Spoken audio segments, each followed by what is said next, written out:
멤버 변수를 초기화하는 방법은 사실 여러 가지가 있습니다. 자, 그래서 예를 들어서 해피나 코코의 나이를 이제 세터를 이용해서 값을 주지 않고서 찍어보면 보통 쓰레기 값이 나오는데요. 뭐 여기에다가 바로 이렇게 값을 지정해도 돼요. 그러면 이제 해피나 코코가 다 한 살이 되는데요. 별로 좋은 방법은 아니지만 이렇게 할 수도 있어요. 자, 그래서 한번 잠깐 해보면 지금 이렇게 해서 이제 기본적으로 세터에다 값을 넣어주지도 않고 나이를 찍어보면 보통 이런 걸 쓰레기 값이라 그러죠. 마이너스 2좀 큰 값. 그래서 여기다가 바로 야, 너 도구 클래스의 객체들 나이는 무조건 태어나면서 한 살이야 라고 이렇게 지정을 하면 뭐 둘 다 1이 나와요. 해피의 나이도 코코의 나이도 1이 나오는 거고요. 자,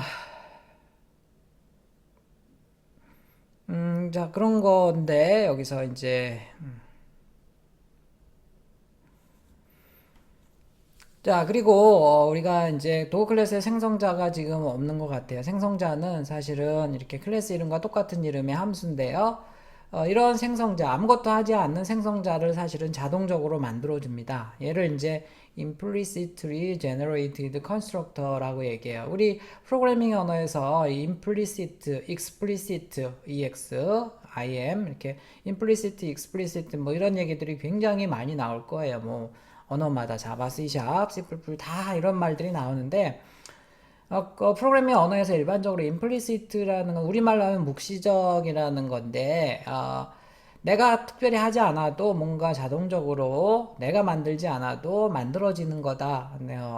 이렇게 생각하면 돼. implicit라는 말이 들어가 있으면. 그러니까 내가 직접 하지 않아도 시스템이나 컴파일러나 이런 애들이 알아서 해주는 것을 implicit라는 말을 꼭 붙여요. 그렇지 않고 내가 직접 해줘야 되는 것은 이제 explicit, explicit 뭐 그래서 그런 것들이 붙어요. 나중에 한번 다시 정리를 하긴 할 건데 그래서 어쨌든 눈에 보면 여기 딱 이런 이름의 함수가 없는데요. 그런 함수 얘가 이제 생성자거든요. 걔네들을 자동적으로 만들어준다라고 일단 그런 것도 좀 알고 있으면 되겠고요. 자, 일단 생성자를 여러분들이 이제 직접 만들어 볼게요. 생성자는 함수죠, 함수. 함수이니까 return형, 함수 이름, 매개 변수 이런 거 써야 되는데, 일단 함수 이름은 클래스 이름과 똑같은 이름을 씁니다. 매개 변수는 있어도 되고 없어도 되는데 특이한 게 return형이에요, return형. return형을 뭔가 앞에다가 함수에 앞에다 써줘야 되는데, 특이하게 예외적으로 생성자는 아무것도 앞에 쓰지 않아요. 아무것도 쓰지 않습니다. 원래 이제 C나 C++에서 리턴 값을 리턴형을 생략하면 인티저형인데요. 그것도 아니에요. 어쨌든 예외적으로 생성자 함수는 리턴형을 앞에다가 쓰지 않는다. 자, 그 다음에 생성자는 이제 여러 개가 만들어질 수 있어요. 이제 이런 것들이 함수 중첩. 같은 이름의 함수를 여러 개 만드는 것을 오버로딩 함수 중첩이라고 얘기하는데요. 그렇게 다양한 방법으로 객체를 만들 수 있도록 생성자를 여러 개 만들 수도 있습니다. 객체가 생기면서 자동 호출되고 여러분들이 호출할 수는 없다고 얘기했고 반드시 있어야 되는 건 아니에요. 근데 메모리를 초기화한다든지 이런 의미에서는 꼭 있어야 될 때도 있습니다.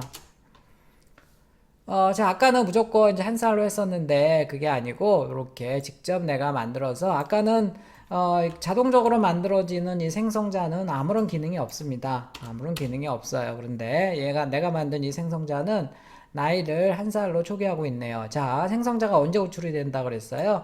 여기 해피라는 강아지가 만들어지는 순간, 이 순간에 생성자가 자동으로 호출되면서 이 함수가 호출이 돼요. 그러면 age가 초기 값이 아까 여기다 1을 해놨었는데 여기다가 이제 기능으로 해서 이렇게 넣어놓은 거죠. 이렇게 하게 되면 이제 해피가 만들어질 때 자동으로 1이 되고요. 그래서 다른 객체 코코도 만들고 해도 다 항상 생성자가 매번 호출이 되기 때문에 그때마다 이렇게 그 객체의 나이가 한 살로 되겠네요. 자, 그래서 이것도 처음 하는 거니까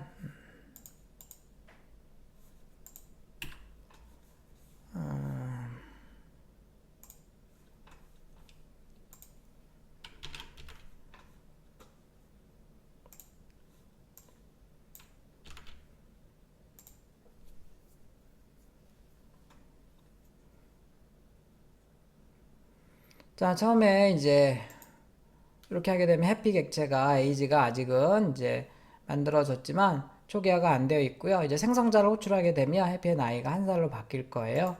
자, 이렇게 바뀌었죠. 생성자 호출하고 나서. 그 다음에 다시 여기 보니까 객체 만들어지면서 자동으로 생성자가 호출이 되는 거를 좀 전에 봤었죠. 이렇게 해서 되고 그 다음에 특이하게 여기 지금 해피가 get age를 호출하는데 이따 뒤에 나오지만 this라는 애가 있네요. 포인터라고 되어 있는데 this라는 애가 생기고 걔가 이렇게 연결을 해서 여기 age의 값인 1을 가져오고 이러나 봐요. 뒤에서 다시 설명을 할 겁니다. this라는 애도 특이한 애가 있다라고 생각을 하면 되겠고, 자, 그 다음에 얘를 지금 이렇게 해서 이제 생성자를 만들었는데요. 뒤에도 잠깐 얘기하겠지만 이렇게 쓰는 방법도 있지만 얘를 여기다가 콜론을 찍어주고요. 콜론을 찍어주고 여기다가 age는 1이에요. 라고 쓰고 빈 괄호를 열고 닫고 하는 방법도 있습니다. 굉장히 독특하죠? 이렇게 해서 이제 하는 방법 똑같은 방법이에요. 심지어는 또 이런 방법도 있어요. 자, 다 같은 방법인데 아까 했던 그 첫 번째 방법이 제일 여러분들이 보기에는 쉬운 방법인 것 같은데 이따가 다시 한번 설명을 하도록 하겠습니다. 자, 여기 이제 생성자를 뒤로 이렇게 선언만 하고 이렇게 빼놨죠. 그럴 때는 이제 당연히 이렇게 그래서 이상해 보이죠. 도구 콜론 콜론 그러면 여기 도구 클래스의 생성자구나 이렇게 알면 되겠습니다. 이렇게 돼 있던 거를 밖으로 끄집어낸 거예요. 똑같습니다. 소스는.